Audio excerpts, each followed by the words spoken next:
Do you love Alan Wake 2? Do you wish there was a show you could watch that was like Alan Wake 2? Then watch the first season of True Detective. You're a bad man. Toward the TV. World needs bad men. We keep the other bad men from the door. Oh, you already have. Then watch Twin Peaks: The Return. Why is Return so important? What? Alan, you always get worked up like this. Come on, I'll fix you a drink. Just make sure you watch all of season 1 and 2 and Fire Walk with Me first. Alan Wake 2 is specifically and confirmedly inspired by the 3rd season of Twin Peaks. Certainly David Lynch's works are still an inspiration. It was fun that he got to do his return to Twin Peaks in between as well. My coverage of the first Alan Wake 2 months ago was pretty lazy, with a video simply pointing out a bunch of obvious Twin Peaks hallmarks that Alan Wake crimped. Alan Wake nodded a lot to Twin Peaks, but was much more influenced by Stephen King in tone and narrative-wise. For the record, Deadly Premonition and Missouri Falls feel much more in line with what if Twin Peaks was a video game than Alan Wake. Check out the vids I did on those games. Twin Peaks: The Return. Ow, my throat. Holy shit. Twin Peaks: The Return came out in 2017, and while divisive, there is nothing else like it. Oh fuck, that's how my voice actually sounds. Sorry, I'm very sick. Let me elaborate on exactly how The Return influenced Alan Wake 2. There's probably a huge portion of people who will like what Alan Wake 2 is doing, but have never heard of Twin Peaks, so I will be considerate of what I show from The Return, as not to spoil anything important until the end of the video, where I do some side-by-side comparisons. Warning! After experiencing The Return, you won't be able to return to Alan Wake 2 the same way.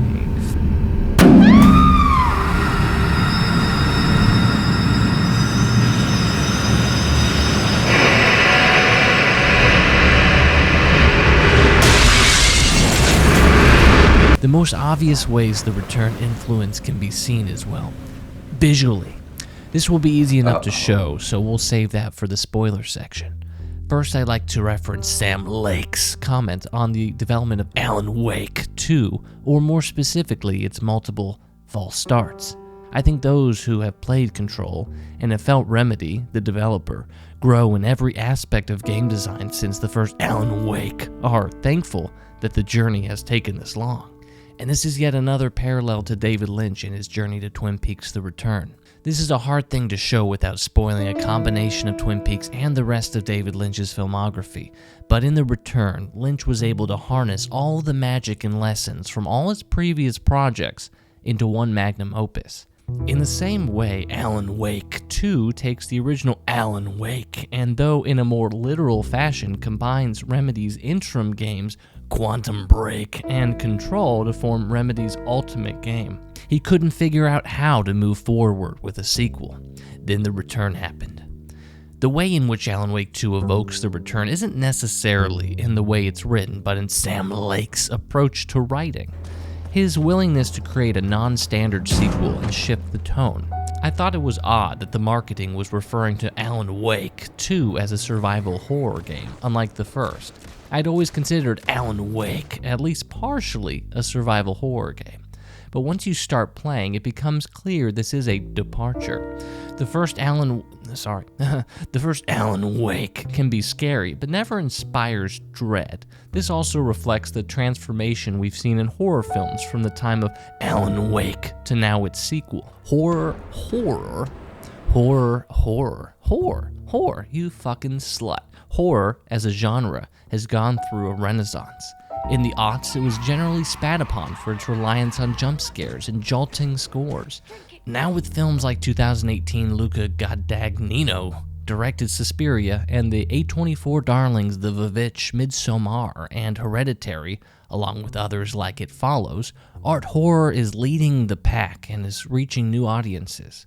So while the first Alan Wake has moments that inspired fear, That was mostly due to the incredible difference in volume between the normal exploration sequences and the combat encounters.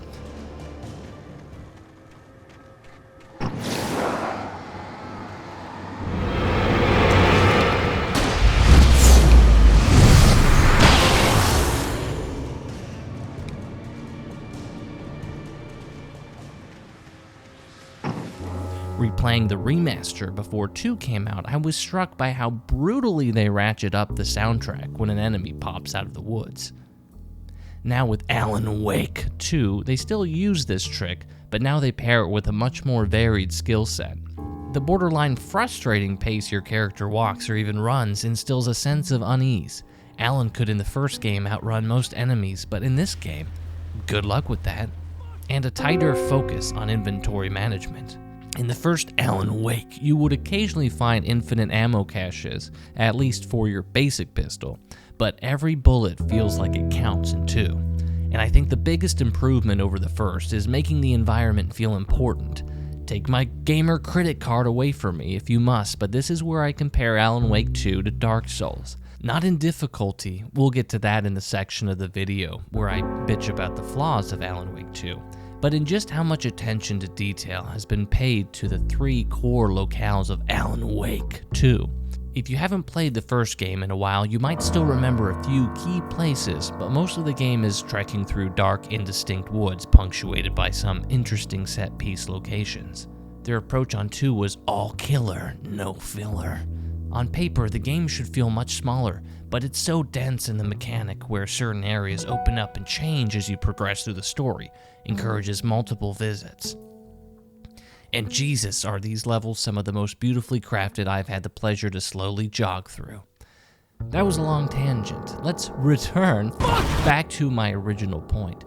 Twin Peaks Season 3 showed Sam Lake what was possible, to do something that had never been done before, in a video game at least, and incorporate everything that came before. I applaud Remedy's boldness, and now get ready to smash that dislike button. Section on flaws of Alan Wake 2. I know what this is. You're blocking out your traumatic memories. Happens on TV all the time. No. You're mistaking me for someone else. If you say so. Time to talk about how the game fails in some regards. I think the combat is much more interesting than the first Alan Wake, as it should be after 13 years of refinement in video game third-person shooters. But most of the boss fights, straight up, suck ass. They're just not very well designed, especially the first major one with Nightingale. In the boss fights, the game becomes very rigid in how you approach it, and the game wasn't particularly flexible to begin with.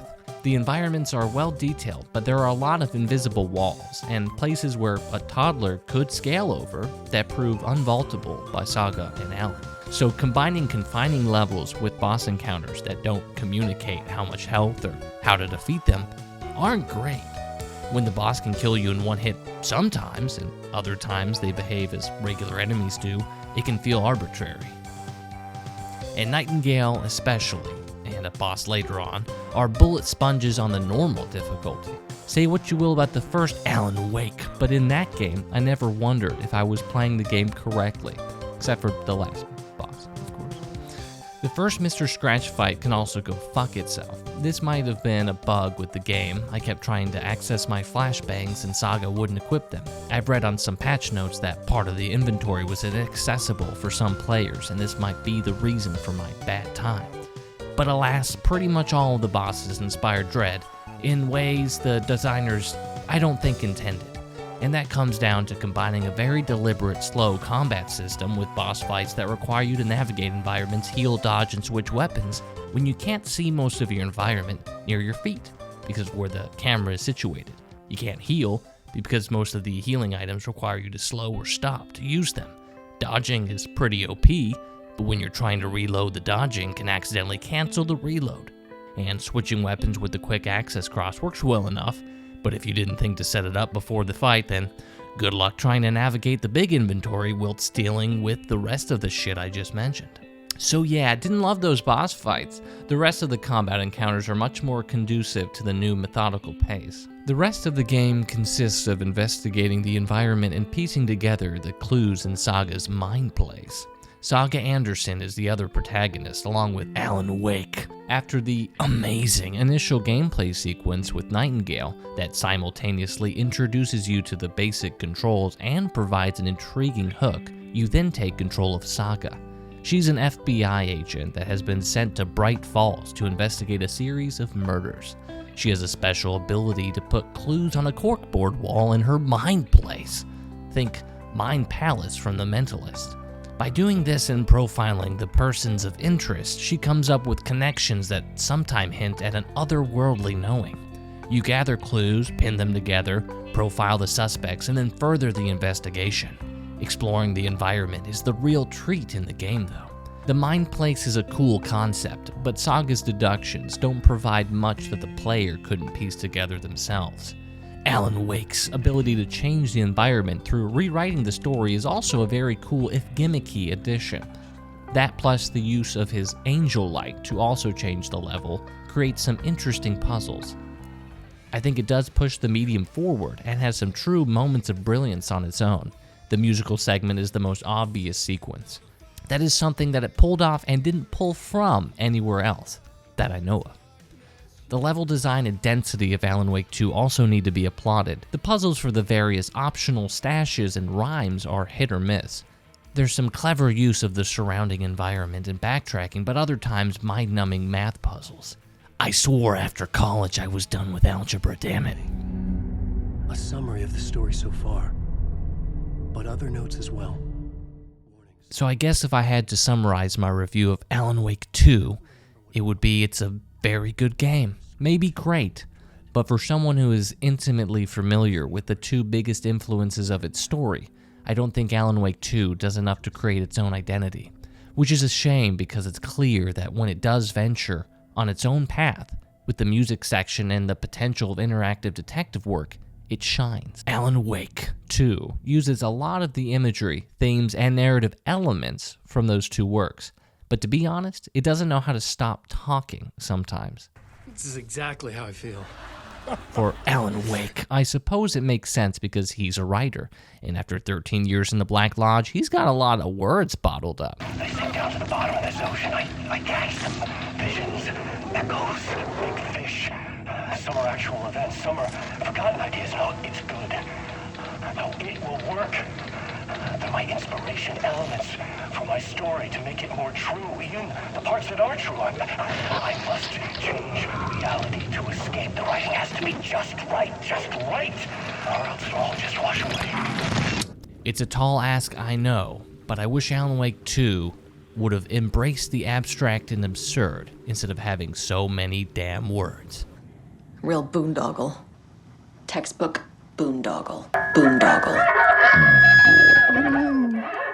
Between the Mind Place case files, which has Saga talking to herself and usually stating the obvious or the unknowably unobvious, Mind Place profiling, which has Saga thinking and hearing another character trying to talk cryptically, but again, this loses its luster after maybe the third time. Possibly having the profiling segments play out drastically differently could have alleviated the fatigue I had with these. Echoes, which are cool-looking overlay cutscenes in the Alan Wake segments, reminiscent of Control. But again, after the third or fourth echo, the characters aren't saying much relevant to the plot, and the flavor these add to the story is diminished when, as Alan Wake, you're about to rewrite their story so you can make it past a caved-in mineshaft or whatever. Hearing Detective Casey talk about the darkness of the city for the nth time and requiring you to stay within the vicinity of the echo, thus causing your momentum to come to a screeching halt, is unfortunate. I have more questions now than at the start. The irony of being trapped in a postmodern detective story. I felt watched. The eyes of some unseen audience on me. I wanted to turn to the hidden camera and tell them to fuck off. But I didn't know where to look to break the fourth wall. There would always be another case for Casey. A million stories in this dark city. The night opened up to welcome me. I walked into her arms. Roll credits. Maybe I'm alone in this. Maybe everybody else is eating up all the dialogue, but Alan Wake 2's approach to writing wore thin for me. I think having less of it would have solved a lot of problems with the game. It's all true. It's all true. Sound the alarm, brother. Gather the troops, brother. Yako, the shadow of the forest is creeping closer. They don't think it's an urban legend at all. They understand it's dangerous. Ilmo made it sound like I lived here. Does he really believe that? Light, laughter, and love will guide you home. Saga and her daughter. Oh boy. In the profiling sequences, the characters talk in sentence fragments that are discombobulated as to represent hidden thoughts that Saga is tapping into. The main problem might be that I don't care about most of the characters. So when they say things like something about darkness, it doesn't mean anything to me except that the writer is trying to tell me something mysterious and bad is happening, which yeah, I know. I think people like to focus on how weird Twin Peaks is without realizing that what makes Twin Peaks work for most people at least is that the weirdness is grounded. You have the wholesome town of Twin Peaks with warm homes that look at least like my grandma's house and characters like Doc Hayward and Sheriff Truman.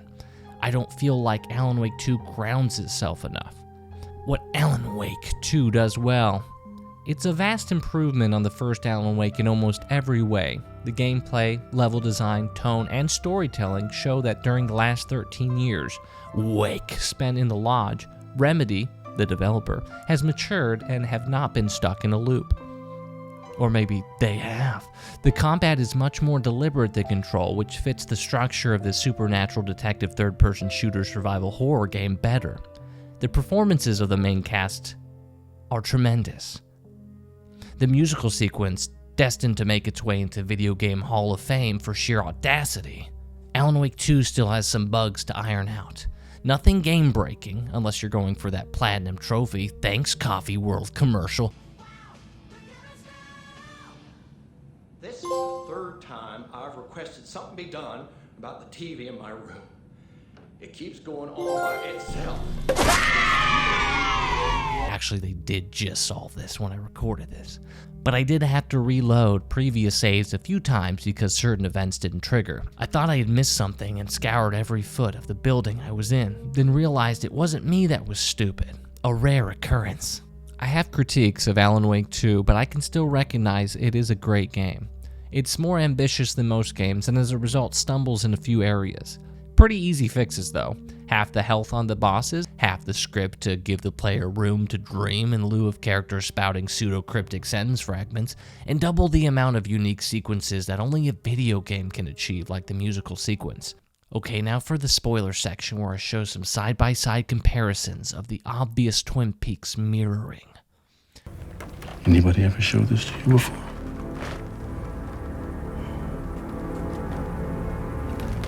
Do you know what this is?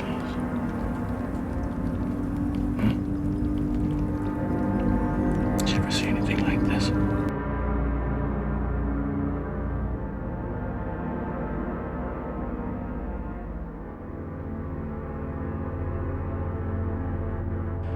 Wake has a double, Mr. Scratch. There it is. We've been waiting for you, motherfucker. I'm gonna fucking destroy you.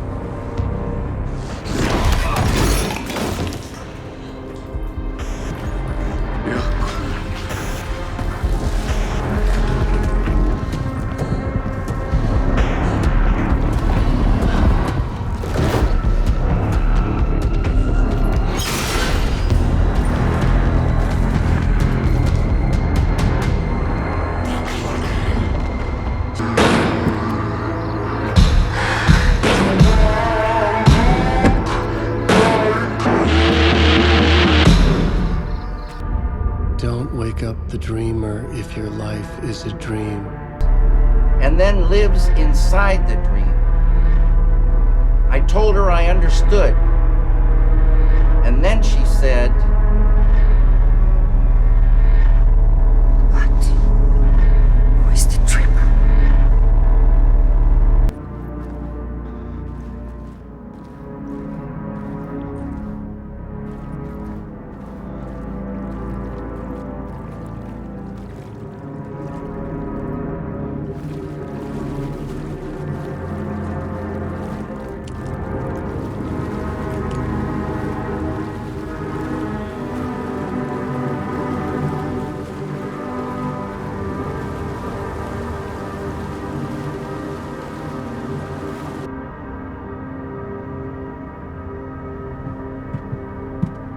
on around here? Took the fucking words right out of my mouth.